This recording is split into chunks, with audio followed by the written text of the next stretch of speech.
It may be, yeah, there should be another language. Function value should be one. Function value. Which year is this one? Right on the top. No. If you don't have it, you can make a copy. That's not, it's not a big deal. Function value.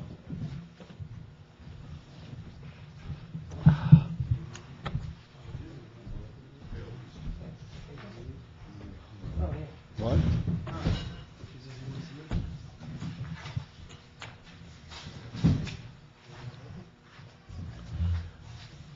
So, what was the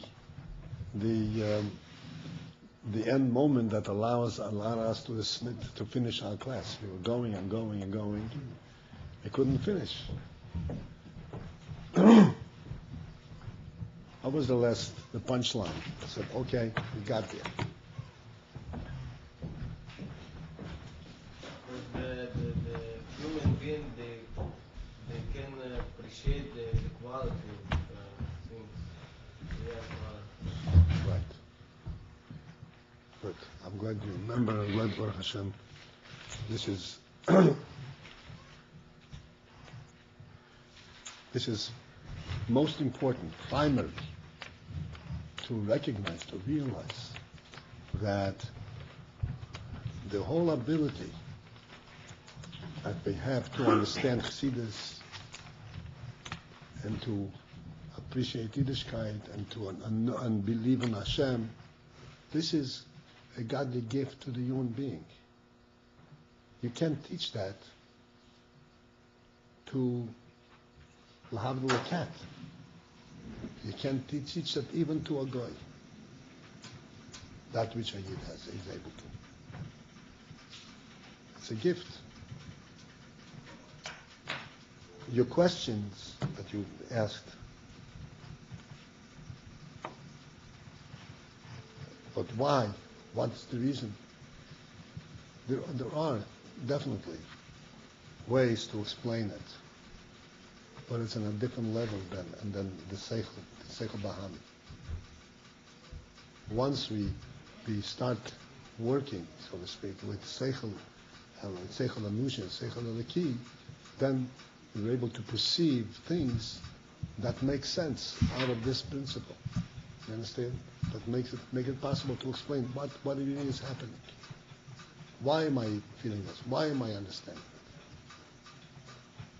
But that's a different level.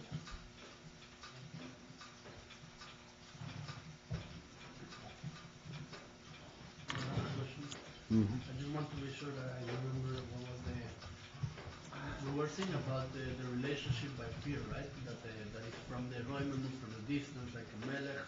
And right. Then you explain the idea that you relate to his greatness. So we ask why is it that we don't want to get close to him if he's so amazing? So we explain because we don't relate to the ground that we have in common with him, but to the real appreciation of what he is. Mm-hmm. How we can explain it.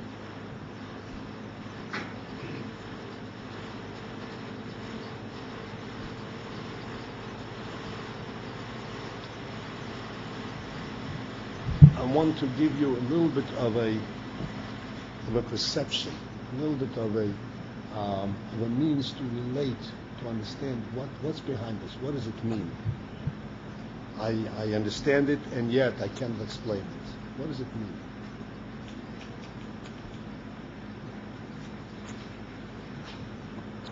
We discussed many times. One of the most telling or significant aspect of sight. Sight is one of the senses. Sight, hearing, touch, smell, and taste. These are the four senses with which we know the world around us. Sight, as we spoke many, many times, is unique in a category all by itself. Sight. Re'iyah is in a totally different category. And what is it special? Well, many things, but one special union that lends itself to immediate recognition And that is that in sight we can know the object without ever coming in contact with it, without touching it, without smelling it, without tasting it. Just from a distance, I know it's there because it's there. Because it's truth that it's there. That's what I see.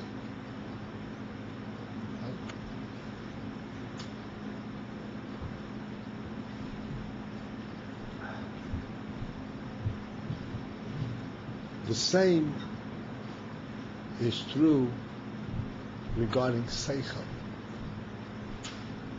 This is in fact what Seichel, Chassidus speaks about Seichel, that it's really removed and a supreme quality that only a human being has Seichel. What is its supreme quality? This Seichel actually is compared to sight.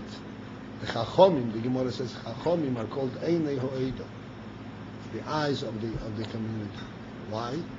Because one who sees things through Chochmah, through Seichel, sees it the way the truth is, not the way it affects him, not the way it touches him.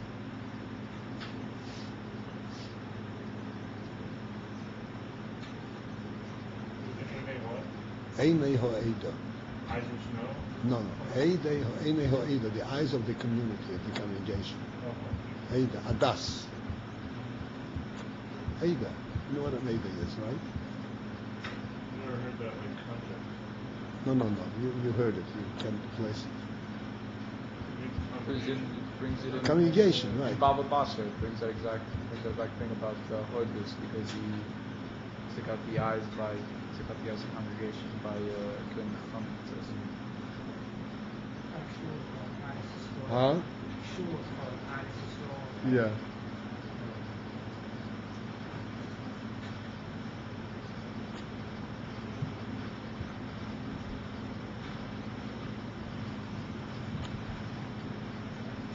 Which means that our seichel, which is again uniquely ours, is capable of knowing things, not only knowing in distance, but actually relating and identifying and realizing and recognizing their truth without ever coming in contact with it, without touching, without being touched by it. This is why we have seichel, and we understand. We don't understand. How come I understand? It doesn't touch me. We go back to the seichel baham and say, it has to touch me, because the behemoth only knows what touches it. So we ask a question: what does it mean? I know without being touched. But that's precisely the gift of seichel. You understand? This is what your question was pursuing, and I told you. You're trying to understand it. You understand seichel from a position without seichel. It doesn't work. To recognize that we do have seichel. It is something which, on the worldly level, we can't understand what it is. It's an neshama thing. It's a godly gift. And we relate, we accept it because we know that Hashem created the world. Hashem can give us gifts. He gave us an neshama. We don't get everything just from the world, from the food that we eat. We get it directly from Hashem. When we study Hasidus, let's say, about Patzilus or Sapon, from the way of Nefesh Behemis, we cannot understand this. No way. No examples from but No way. only the Sechel of Nefesh Elokit. How? Ultimately, that's right. Except that we have to put it in such terms, like I did now, to show that this is why we don't understand. This is why the behavior cannot understand it. You understand? So that we have a grasp on it. We can relate to it, and we can realize, oh yeah, I really do understand. And I really do understand something I'll never expect an animal not to understand. Doesn't have it. In the world, like I mentioned many times, I'd like you to realize this. In the world, there's a confusion. There are people who are walking around without heads, There are animals that are very smart. What makes them different? What makes human beings different? They are really, losing it.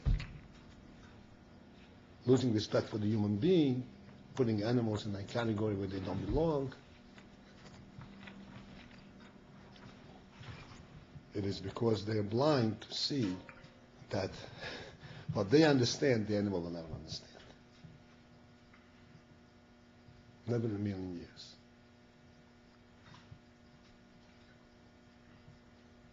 But they don't want to accept it. The reason they won't accept it, all of these things come from one source. It's very subtle, but it's really this one source. We do not want to accept that God created the world. We want to see the world as a natural phenomenon. And from a natural development, there cannot be a human being. Something that's higher than nature.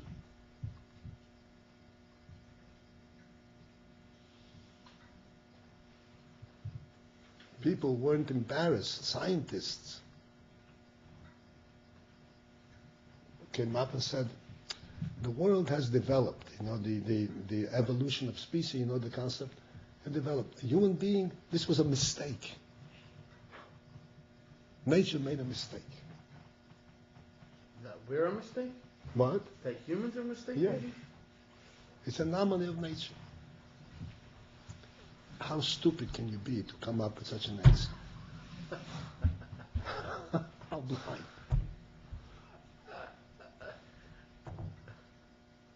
And it's accepted. Why it's accepted? Because that's what people prefer. They prefer to relate to the world and not to God. So they'll accept any stupid answer. As long as it leaves them alone, I can live in my dirt, in my world. I remember I once had a Hebrew school teacher, when I was a kid. He was like a frum guy. So we went and he was talking about how God created man. So I said, what do you mean God created man?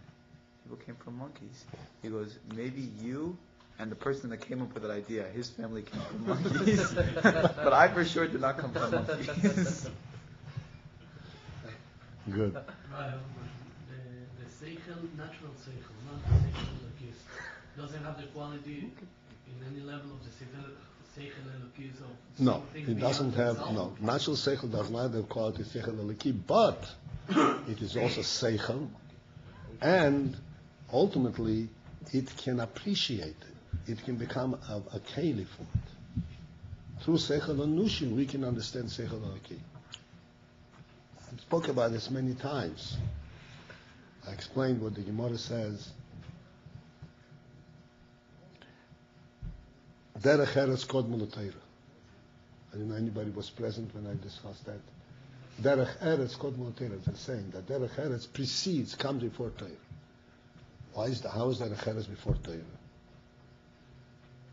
I explained that derech eretz means respect for the human being. What's respect for the human being mean? To recognize that the human being is not on par with the animal. He cannot live like an animal. It has to be derech, it has to be the proper way of behavior. This is already putting you a little bit above the physical world. Once you have that concept, then you can begin to understand Torah. If you come to understand Torah from an animal perspective, you'll never understand it. So first you have to be a human being, and that allows you then to come in to understand something higher.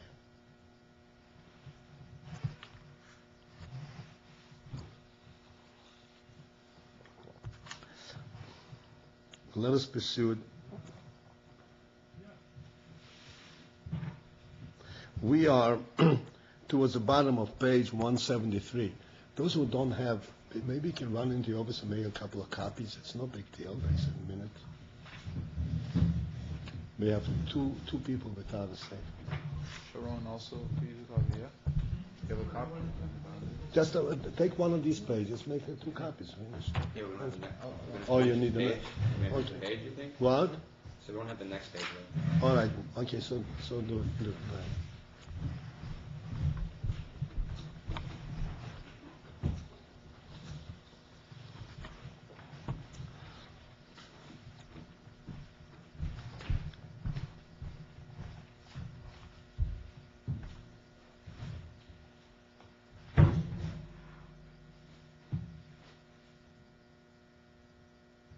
when you say it's like they want to live this way, and they come up with this rationalization, Irrationalization. irrationalization,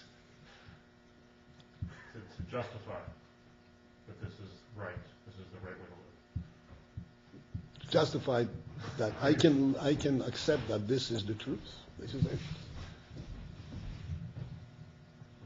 Yeah.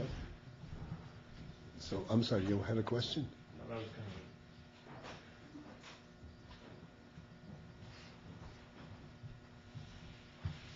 of Underneath all objections to Torah, to Yiddishkeit, stem from the refusal to accept Hashem.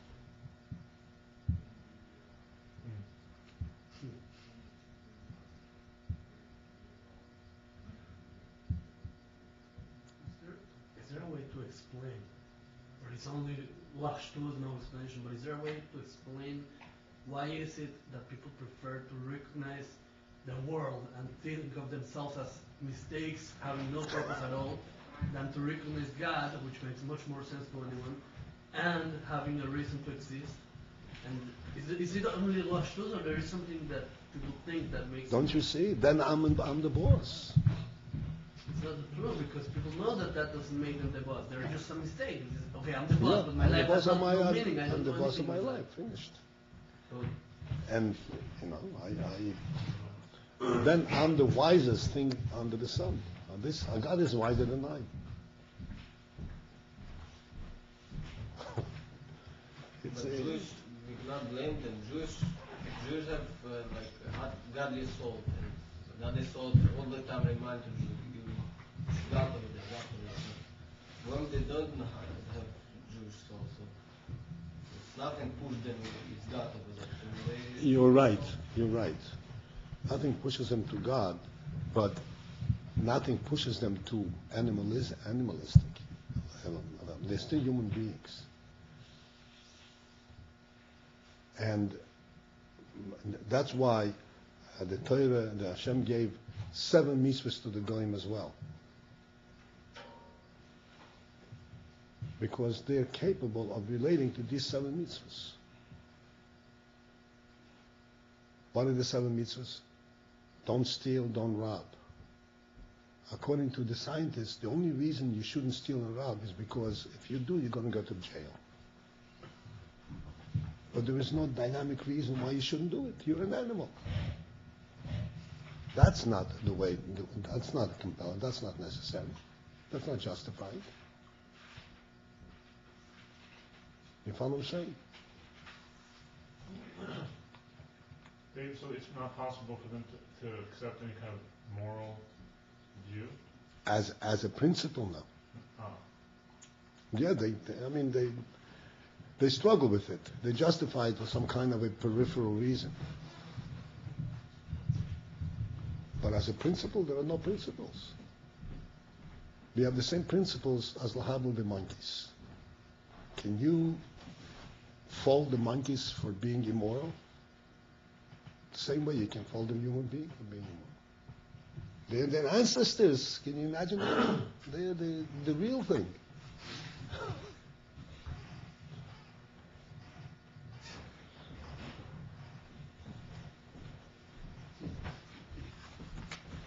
Oh, thank you very much.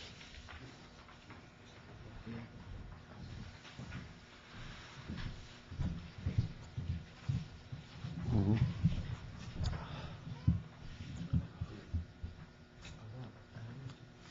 Sean, you want to copy? You want to copy?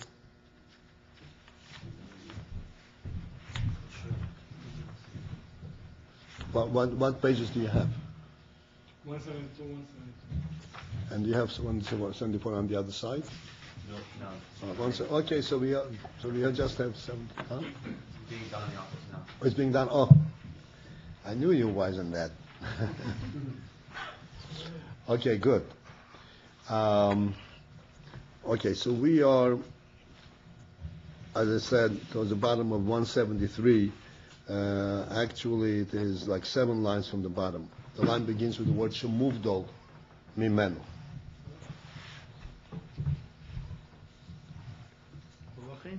V'lochein.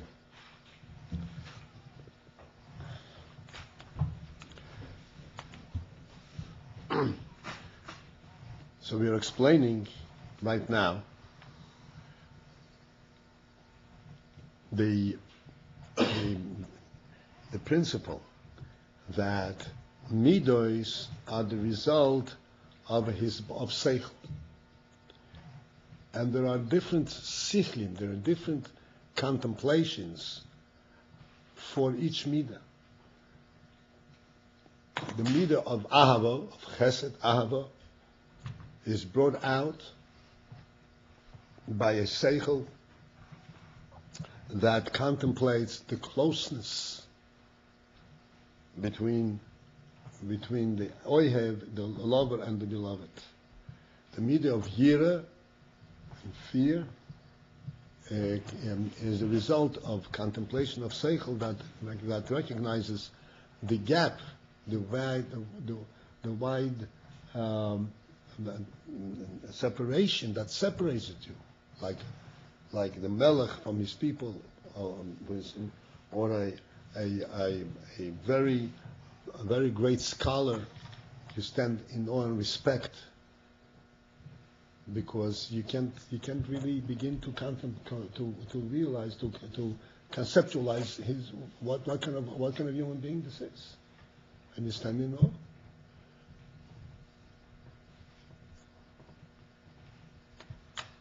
V'lochein,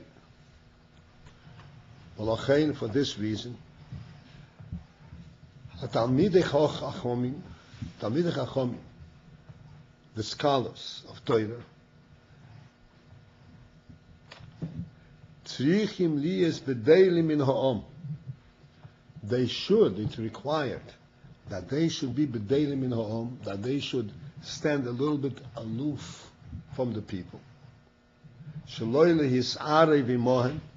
Not to mix in with them and act completely, so to speak, indistinguishable, and mix with them as equals.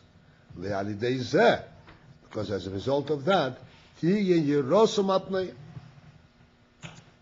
the people will have a sense of awe and respect. Yerosom means fear, but it doesn't mean fear like we discussed the other day. It doesn't mean fear they're afraid to be punished or anything.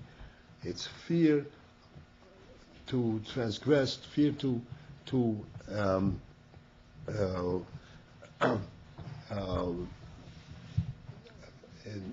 insult the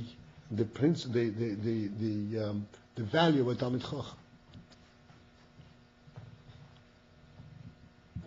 To transgress on principle. And for this reason, there has to be a separation.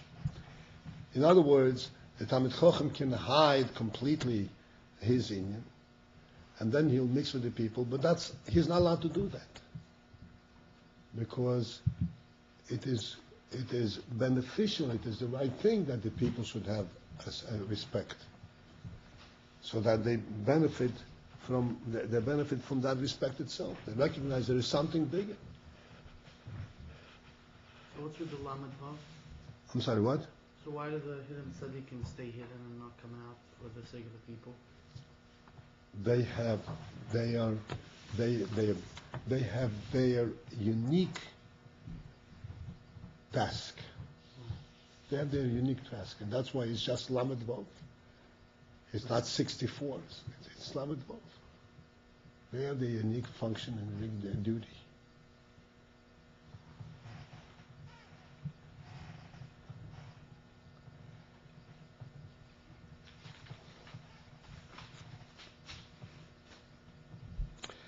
V'hadugma mikol zeh, the reflection and the similarity and that which we can learn from all of the above. Yuvon ba'avodah ha'elikis. From this we can understand ba'avodah ha'elikis in aspects that have to do with avodah in avodas Hashem. V'nefesh ha'odam, when a person does avodas Hashem, v'nefesh ha'odam. The nefesh ha'odam means in the human soul. There is avodah elikis that a person does with his hands. A person gives tzedakah, and does mitzvahs. Then there's avodah lekis, which the avodah which is the avodah with his soul, which involves and requires an involvement of the very essence of his nefesh. B'inyan bitul hanshomes le'elokus, and this pertains in the area of a bitul hanshomes le'elokus, of the sense of bitul that the neshomes have in elokus, ba'omdom lefono bitfilah, when they stand in tefillah, they stand in davening before Hashem.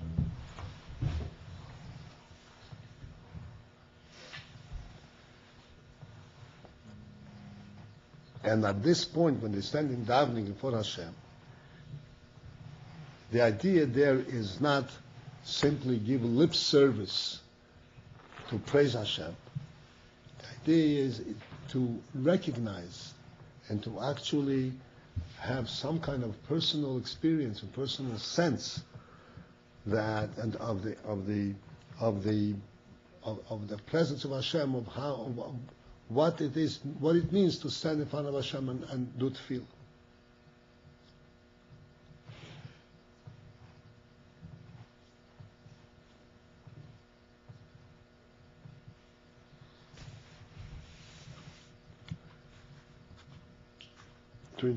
I want to introduce this following thing a little bit. When you say be'omdom lefono bitfilah,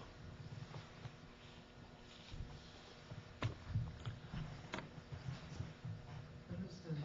Where do you use the lashon bitul on the shamus? Like, is the neshama by nature battled to godliness?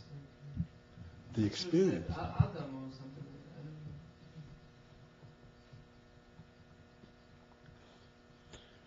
know. The neshama is definitely bottled to Hashem.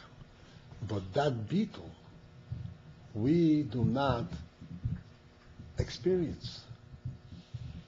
For this to be experienced by us, we have to go through the process of hisbonenus and avodah in order to get to sense, to feel the beetle that the neshama feels.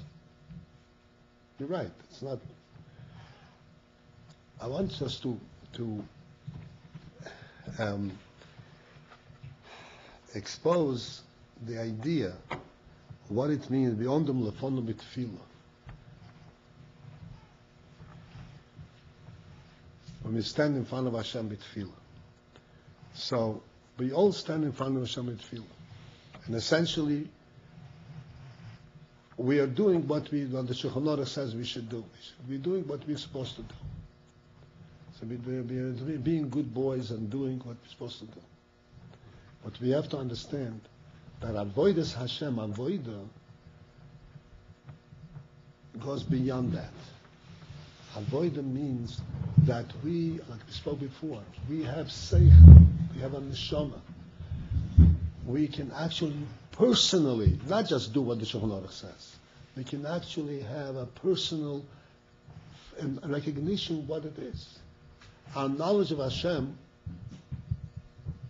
goes beyond the fact that we were told the truth.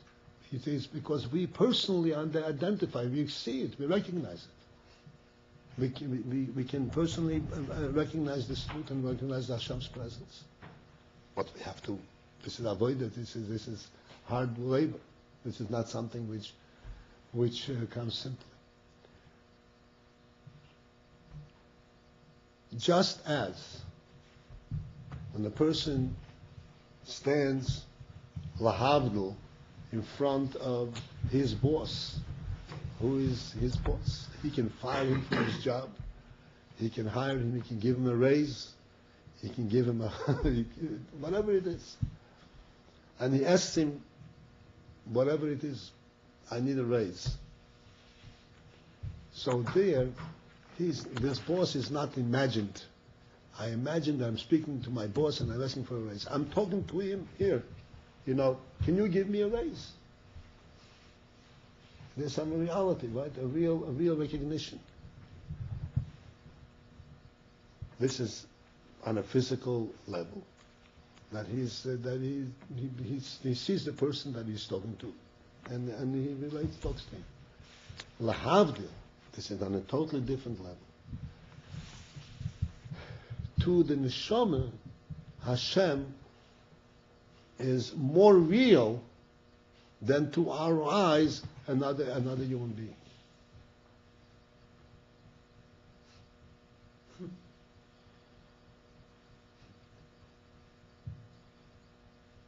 Another human being to our eyes is very real, but he's real as long as we have our eyes open. If we close our eyes, he disappears. The neshama cannot close its eyes on Hashem.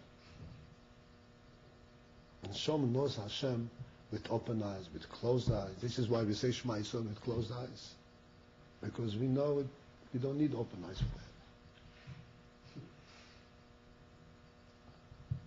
So when you stand in front of Hashem, we are talking about madrigas, we're talking about avoida, but I just want you to understand that there is a reality behind all of this talk. Not necessarily that we can live up to it to what madriga. And certainly we shouldn't fool ourselves and imagine that we are flying someplace. But we have to understand that there's a reality in this. That really the neshama really does know Hashem, and in some distant way there's a possibility of us in our seichel also to get a glimpse from time to time that I really recognize that this is like the truth. Okay, so let's go right. The kasher mizboinein beroiv chazdei Hashem. That when one reflects on the great kindness from Hashem, v'rav tuvoi imoy, and the great good that how Hashem dealt with him, the great good that Hashem has bestowed upon him.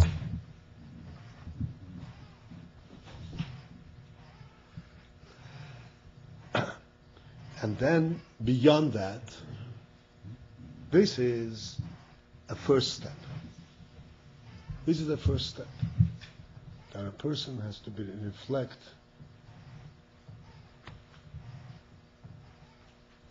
There's much to speak about it, but we're learning now, this is not a Fabrengen. I just want you to understand that everybody is missing something. Everybody is missing something. But this is all, the missing is what we think we're missing.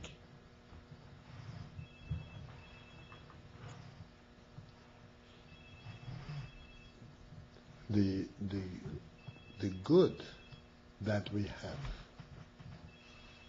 the blessing that we have, to be able to understand, the gift to be able to, the very fact that we're all here, and we were all saved really from oblivion and being lost in the stupid scientific and natural world. This didn't happen by itself. This is Rav Toiv that Hashem has done with us. And it happened, if we reflect each one of us, it happened with such intricate pathways that directed us in where we are, that we can't even begin to contemplate ingenious ways how we got to where we are and how we got to understand something. This is life. There's no greater gift than that.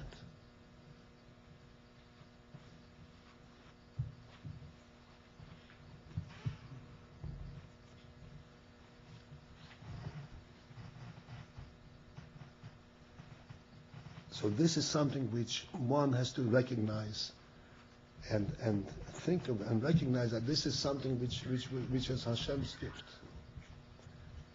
When one understands that this is Hashem's gift, this is an avodah to reflect on that, because naturally our thoughts are, I met this one, I met this one, this just happened, and I still don't know what I am. In fact, this happened with Hashgacha Protis. It happened because Hashem has given you the seichel, to the sensitivity and the koyach and the strength to make your choices. And if we pursue it, we don't know, what our further success and development it's going to bring to. And then further, this is beyond ourselves. Ve'eich, one also has to contemplate.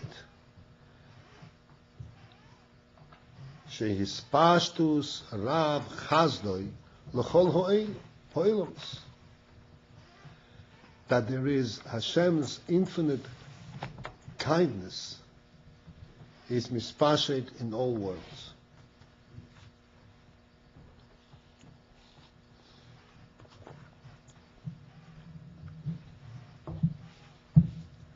Ukmei Shekosov, as the Pasuk says, Ve'ato Machaye Eskulo. Ve'ato Machaye Eskulo, everybody knows this Pasuk, we say it every day in davening. What does this mean? Ato Machaye Eskulo. You give life to all of them. Enumerate all the different things that were created. And when we say Ato Machaye Eskulo, what does this refer to, Ato Machaye Eskulo? It refers to the following. Shenimshach gilui oir ho'eliki b'chol ha'olamis. That there is a gilui oir ho'eliki. There is a godly light that is recognizable in all the worlds. And that is the highest of the world. This is the Atom HaChayas Kol. This is the highest of the world.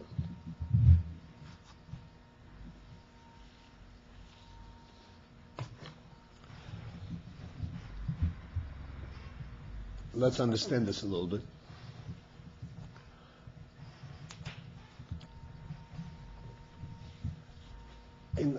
On the very simple, low-level, human level terms, a person has, and you should project. You're in yeshiva over here, you don't have these experiences, but a young man who's got a family, he gets up in the morning and he has to go to work. And he has a burden to work, to earn a livelihood, to pay rent, the first thing, and to pay the grocer for the milk. He's got all kinds of different duties.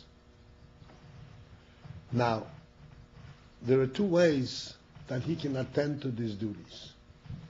One is, I don't know why I got into it. I don't know why I got into it in the first place. What can I do now? I have suffering kids, suffering wife. My wife is going to hit me over the head.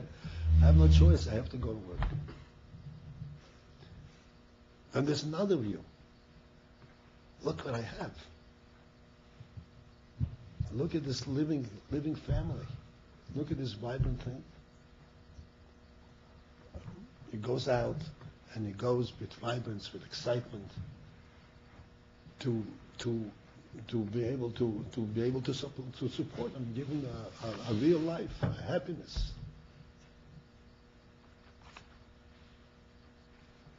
What is in this second? This is the important thing. What's involved in this second sense? In this second view, it's not just I love my kids and the family. It's much more than that. It is that I recognize in my family, I recognize a godly presence. I recognize I recognize an infinite, an eternal value. This is a real life. In other words, this is in a sense recognizing that this is much more real than just the physical existence. There's something super worldly there. These kids, this is eternity. This is generations forever. And if a person recognizes this, he sees the life, the godly life around him, this brings life to everything that he does.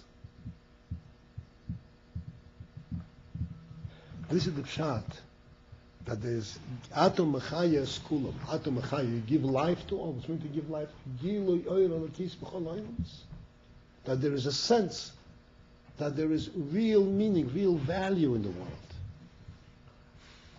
It's not just the demands of the moment. How am I going to get out of it?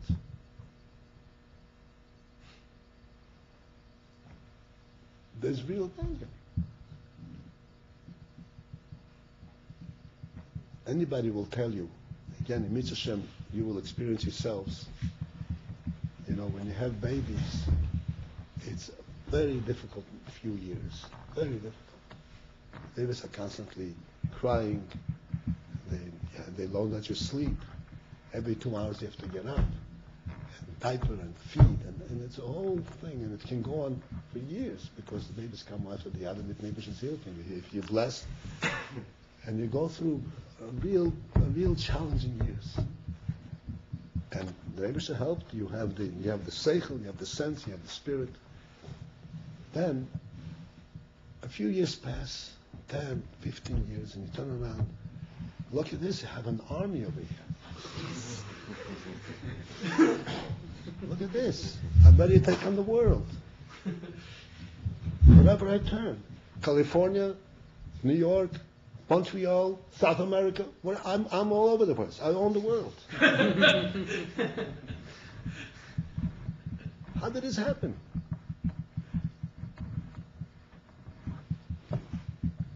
You're wise enough to see this when the cradles are full, when the kids are still in the cradle. You understand that you're building a real world. It's not just, hey, the kid is nudging me, doesn't let me sleep. Come on, here's your bottle. Let me.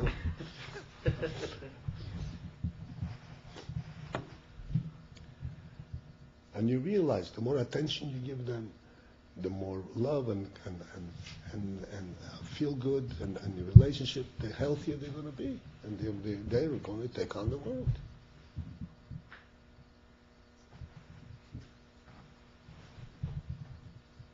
This is Atom HaChayas Kulam. This is Chayas Elaki. This is Gilui Oir Elaki B'chol Ha'olamus. Without this Gilui Oir Elaki B'chol Ha'olamus, we don't know about other Olamus. We know our physical world. Without this Gilui, the whole world will implode. You know what implode means? Just collapse. Because there's nothing, there's no meaning. Everything loses its spirit, loses its meaning, and the whole thing implodes.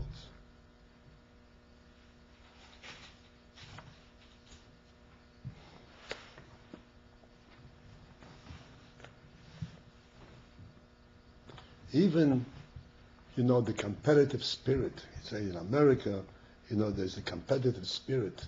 You want to do better than the other guy, and therefore you build your business and all that. So this is how it is being understood from a physical, from a worldly perspective.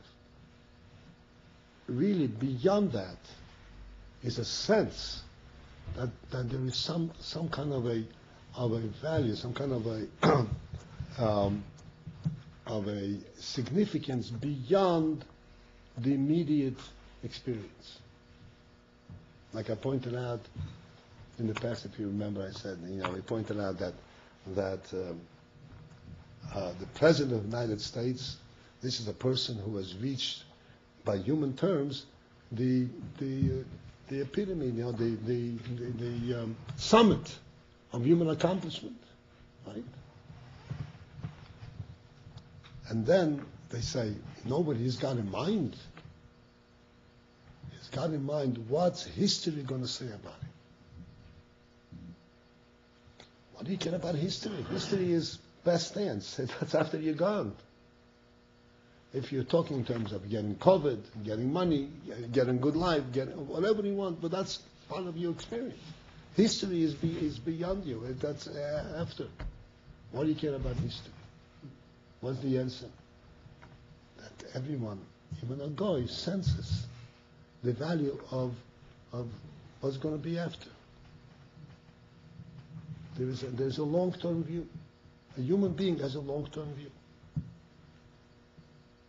This is part of the highest that's translated on a worldly level. Part of the highest that the Rebbe gives. That there's a sense of eternity in the world.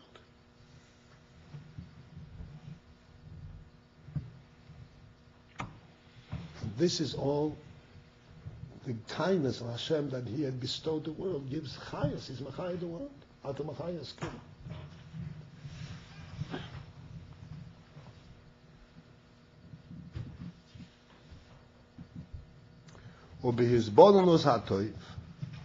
After a proper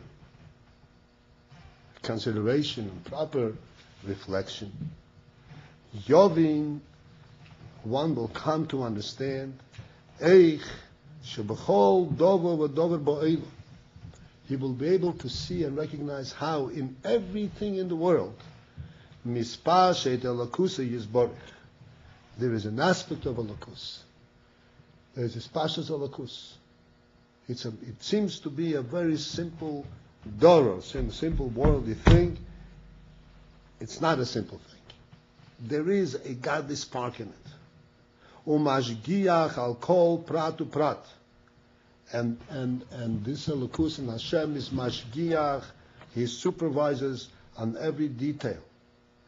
Umeirid gishomim, and it brings the rain down. The rain is not a natural phenomenon, just the clouds are rising and falling down. It is brought down in the proper way, at the proper time, the way Hashem sees fit. Umatzmiach horim chotzir utvues upeiris, and it causes the mountains to produce grasses and produce and fruit. V'hakoil, and all of this is mikoyach oir ho'eliki ha'shoifei aboil. This is all. That's it, right? Yeah. Okay, this should be done.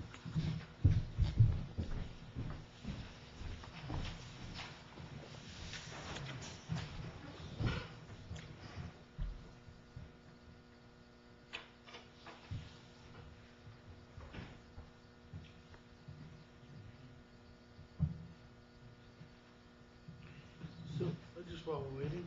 Oh, yeah. So you're saying, like, you can explain. There's ways of explaining these spiritual things to a guy, but the Yid understands it on a deeper level. He's capable of understanding it. Is there a way to explain, like, what that capability is? Like, what the difference between the two understandings is? Is it a feeling? Is it a intellectual understanding? And the principal difference is that a goy will see it from a worldly perspective, and he can see it from a godly perspective. And it's impossible to teach a goy to see it from a godly perspective. Exclusive from godly, no. Except that he can. This is why a goy can come to do begavis. He sees that there's something else, and if he's wise enough, he wants it.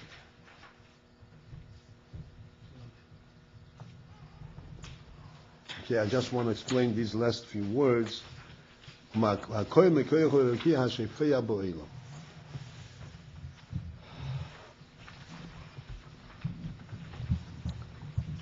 This rain, which is really a natural cycle. Water vapor rises up in the air, and it forms it accumulates into clouds, and then it falls down as rain. Then the air can no longer hold it, and the mountains produce grass because That's a natural thing. The grass, there's some kind of a seed in there, and the grass grow up from the earth. And truas, the payers, the trua comes from the seed, and payers come from the tree. It's all a natural thing.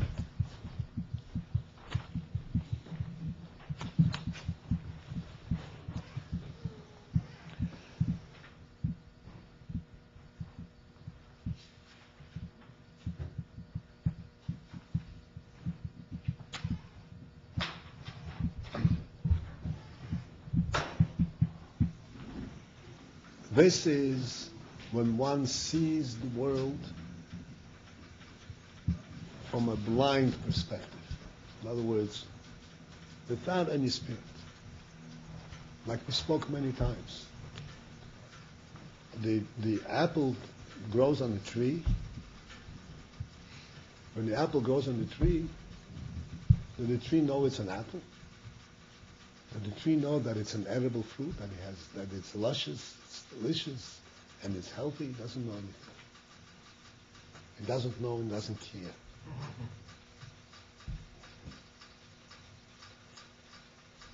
And if in fact this whole cycle would be exclusively this natural cycle, then it would eventually, not eventually, in short order, completely wane, completely go into nothing. There is nothing happening.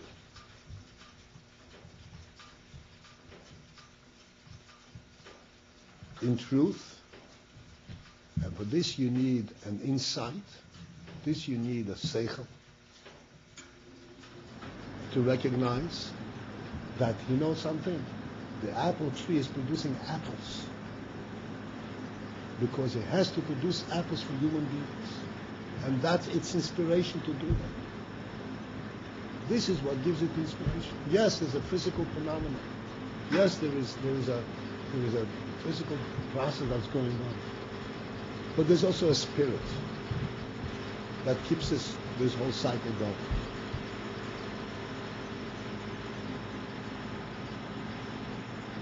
This is the koyach eliki.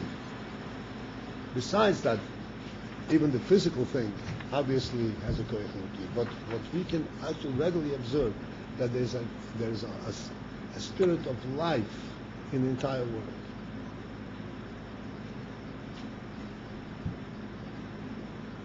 And in a certain sense, we discussed this many times. I explained the apple, the brochim, talazachim. I don't want to go into this now. There's a certain pride in the apple tree when it produces good apples, because it's fulfilling its mission. Who gave it its mission? The mission is exclusively a godly mission. Like we spoke many times. This understanding and this whole hisbonenus requires great concentration, requires very fine attention, and to see, yes, what do I see? How does the world impress me? Do I see this world as a dead world that's going from seed to apple, or do I see it as a living thing? Then one can see that there is a godly spirit. There's a chayes eliki. And that clearly relates one, brings one face to face, so to speak, with a godly presence. And then Elokus becomes sort of a reality. And he can, he stands, he wants to be connected to it. He appreciates it. And he doesn't want to look at the world as a dead physical world. He wants to be related to the highest level.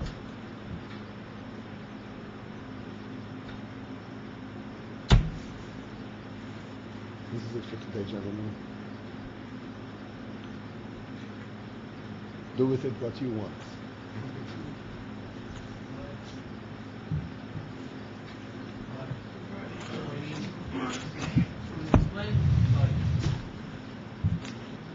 When you explain this idea that the world receives mentality, God the mentality which means there is a purpose in the world and everything.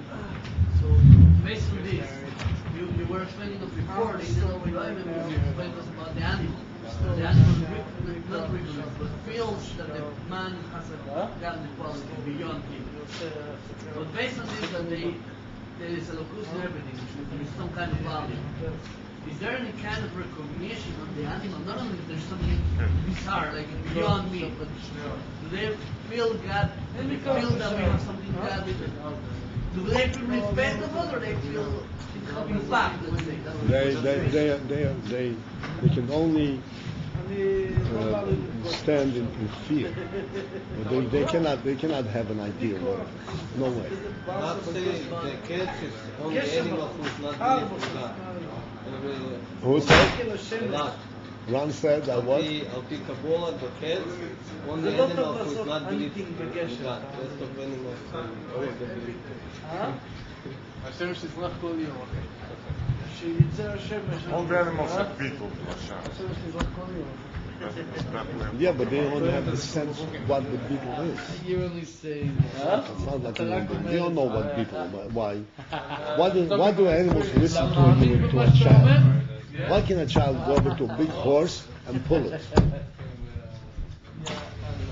Afraid. Why?